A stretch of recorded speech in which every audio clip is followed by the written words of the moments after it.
ఇతర ఎమ్మెల్యేలకు, నాతో పాటు పనిచేస్తున్న ఎమ్మెల్సీలకి, వేదిక మీద ఉన్న పెద్దలకు, మీ అందరికీ కూడా పేరు పేరున వందనం. ఇవాళ ఈ ఓటు హక్కు కొద్ది మందికి మాత్రమే ఉంది. ఇన్ని నియోజకవర్గాలు కలిస్తే, 3 జిల్లాలు, పాత జిల్లాలు కలిస్తే సుమారు 5-6 లక్షల మందికి ఓటు ఉన్నట్టుంది. ఈ 5-6 లక్షల మంది 3 జిల్లాల ప్రజల యొక్క భవితవ్యాన్ని నిర్ణయించే అధికారాన్ని ఉపయోగించుకోవాలి. అందుకని మొట్టమొదట నేను అందరికీ ఒక అభ్యర్థన ఏం చేస్తున్నానంటే, కొంత బాధ్యతగా మనం ఈసారి మన ఓటు హక్కును వినియోగించుకోవాలి, మన ఓటు హక్కును సద్వినియోగం చేసుకోవాలని కోరుతా ఉన్నా. చాలాసార్లు బీజేపీ నాయకులు అంటారు డబుల్ డెక్కర్స్ గవర్నమెంట్ అని. ఢిల్లీలో ఎవరున్నారో గల్లీలో వాళ్ళే అధికారంలో ఉండాలి, ఉంటేనే న్యాయం జరుగుతుంది. ఇవాళ చాలా కీలకమైన విషయం, ఈ గవర్నమెంటు ఇంకా 4 సంవత్సరాలు ఉంటుంది. వచ్చిన ఈ సంవత్సరంలో చాలా మంచి పనులు కూడా జరిగినాయి. రుణమాఫీ ఇంకా కొద్ది మందికి మిగిలి ఉండవచ్చు, కానీ ఒక్క దఫా ఇంతమందికి రుణమాఫీ చేసిన సందర్భం ఎప్పుడో రాజశేఖర రెడ్డి గారి పేరు చెప్తారు, ఆ తర్వాత ఎన్నడూ కూడా జరగలేదు. ఇప్పటికీ కూడా ఒక రైతు భరోసా కార్యక్రమం అమలు చేస్తున్నారు. మహిళలకు ఉచిత బస్సు ప్రయాణం సౌకర్యం అమలు అవుతున్నది. అట్లా మనం చెప్పుకుంటూ పోతే లిస్టు చాలా పెద్దది. ఇప్పటికిప్పుడే చాలా మంది ఏమంటారంటే గవర్నమెంట్ టర్మ్ అయిపోయినట్టే, ఏం చేయలేదు, హామీలు ఏమైనాయి అని అడుగుతుంటారు. హామీలు అమలు చేయడానికి ఇంకా 4 సంవత్సరాల సమయం ఉంది. నిరుద్యోగ సమస్యకి ఇదివరకు ఎన్నడూ లేని ప్రాముఖ్యత దొరికింది. నోటిఫికేషన్లు వచ్చినాయి, కొత్తగా నోటిఫికేషన్లకు క్యాలెండర్ విడుదలైంది. పిసిసి పునర్వ్యవస్థీకరణ, పిఎస్సి పునర్వ్యవస్థీకరణ జరిగింది. నిరుద్యోగులకు శిక్షణ కోసం ఒక ప్రత్యేకంగా నైపుణ్య యూనివర్సిటీ వచ్చింది. ఇవన్నీ 1 సంవత్సర కాలంలో జరగటం నిజంగా కూడా చాలా గొప్ప విశేషమే. ఇన్ని కార్యక్రమాలు అమలు జరుగుతున్నప్పుడు వాటిని ఇంకా బలంగా మనం అమలు చేయించుకోవాలంటే మరొకసారి ఆ గవర్నమెంట్కు బలాన్ని చేకూర్చాల్సిన బాధ్యత, అవసరం కూడా ఉంది. అందుకే ఈసారి నరేందర్ రెడ్డి గారికి మన ఓటు హక్కును ఇద్దాం, ఉపయోగించుకుందాం. ఢిల్లీ నుంచి కూడా మనకేమీ వివక్షపూరితంగానే కేంద్రం వ్యవహరిస్తుంది.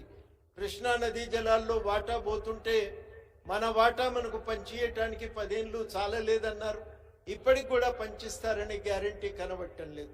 గోదావరి జలాల వినియోగానికి అనేక రకాలైన ఆక్షేపణలు, మన నీళ్లు మనం వాడుకోవటానికి కూడా లేనిపోని అభ్యంతరాలు. మనకు రావాల్సిన వ్యాగన్ ఫ్యాక్టరీ ఇప్పుడిప్పుడే అడుగులు పెడుతున్నది, అది నడుస్తుందా లేదా అనేది ఇంకా కూడా అనుమానాస్పదంగానే ఉంది. గిరిజన యూనివర్సిటీ రానే లేదు. నిధుల కొరతకు వచ్చేసరికి తమకు కావలసిన వాళ్ళు ఉంటే ఒక దగ్గర, లేకుంటే ఇంకో తీరన్నట్టుగా ఉన్నది కేంద్రం వ్యవహారం. బందీలో కూర్చుంటే మనోడైతే మెత్తడి తునకలు, లేకుంటే ముడుసు బొక్కలు అన్నట్టే ఉన్నది కేంద్ర ప్రభుత్వ వ్యవహారం. ఇంత అన్యాయంగా వ్యవహరిస్తున్నప్పుడు మరి ఒక హెచ్చరిక జారీ చేయవలసిన బాధ్యత మన మీద ఉంది. పనులు చేస్తున్న గవర్నమెంట్కు ఒక అవకాశాన్ని ఇవ్వవలసిన బాధ్యత కూడా మన మీద ఉంది. ఇన్ని సందర్భాలు, ఈ సందర్భంలో మనందరం కూడా కొంత అప్రమత్తంగానే వ్యవహరించాలి, అప్రమత్తంగానే నిలబడి ఉండాలి. మరి ఈ అవకాశం మనం ఇద్దాం. ఇవాళ నరేందర్ రెడ్డి గారు ఇదే నగరంలో, ఆయన ఇక్కడనే పుట్టి పెరిగి ఇక్కడే ఎదిగి మీ అందరి మధ్య నిలబడ్డటువంటి వాడు. ఆ అవకాశం మీరు కల్పించకపోతే ఇంకెవరు కల్పించగలుగుతారు? రేపు మన కోసం ఇక్కడనే కరీంనగర్లో ఉంటాడు, ఇంకొక కాడికి పోయేటోడైతే కాదు కదా. కాబట్టి మన మధ్యన ఈ ఉత్తర తెలంగాణలో మన కోసం నిలబడి మన కోసం పనిచేయగలిగేటువంటి వ్యక్తి, ఇక్కడి సమస్యలు తెలిసిన వాడు, ఇక్కడ అనేక సంవత్సరాలుగా మన మధ్యన మన కోసం సేవ చేస్తున్నటువంటి వాడికి మనం అవకాశం ఇవ్వవలసిన బాధ్యత మన మీద ఉంది. ఇవాళ ఒక ప్రజాస్వామిక వాతావరణం ఏర్పడ్డది ప్రభుత్వం అధికారంలోకి వచ్చిన తర్వాత. మన ఫోన్ ట్యాపింగ్లు అయితే లేవు, బయటికి వెళ్తే నిఘా లేదు, సమావేశం పెట్టుకోవాలంటే భయపడే రోజులు పోయినాయి. తెలిస్తే ఏమనుకుంటారో అని వెనక ముందు అయ్యే రోజులు కూడా కావివి. మంత్రుల దగ్గరికి పోతే కలిస్తే వింటున్నారు, చాతనైన కాడికల్లా తమ పనులన్నీ తమ చేతుల్లో తామే చక్కబెట్టే ప్రయత్నం చేస్తున్నారు. నా చేతిలో అధికారం లేదు అని పైకి వెళ్ళి చూపిస్తలేదు, మేమే చేసి చూపిస్తామని బాధ్యతగా వ్యవహరిస్తున్నారు. ఒక ప్రజాస్వామిక వాతావరణం అయితే రాష్ట్రంలో మొట్టమొదటిసారిగా ఏర్పడ్డది. మనం ప్రశాంతంగా ఉన్నాం. కుల గణన జరుగుతున్నది. వెనుకబడుతనాన్ని శాస్త్రీయంగా అంచనా వేసి పరిష్కారం కోసం ప్రయత్నం చేస్తామని మాట ఇస్తున్నారు. ఆ పరిష్కారానికి కేంద్రం కూడా ప్రత్యేకంగా రాహుల్ గాంధీ లాంటి నాయకులు చేయూతనిస్తున్నారు. ఇన్ని కార్యక్రమాలు జరుగుతున్నప్పుడు మరి ఒక అవకాశం ఇచ్చి బలోపేతం చేయగలిగితే మన పనులు మరింత వేగంగా జరుగుతాయి కదా. అవకాశం ఇవ్వాలా వద్దా మీరే ఒకసారి సీరియస్ గా ఆలోచించండి. ఇది సందర్భం. మనము అందరి తరఫున ఓట్లు వేస్తున్నాం. ఈసారి అందరి తరఫున మనం గట్టిగా నిలబడి ఓట్లు వేయగలిగితే ఈసారి ఈ ప్రభుత్వాన్ని మనం కూడా అందరం గట్టిగా అడిగి ఇంకా మంచి పనులు ఇంకిన్ని సాధించుకోవటానికి అవకాశం ఉంది.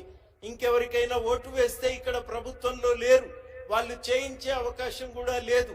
ఢిల్లీ దాకా వెళ్ళి తెస్తారంటే ఢిల్లీలో వీళ్ళని లెక్క చేసేటువంటి వాళ్ళు లేనే లేరు.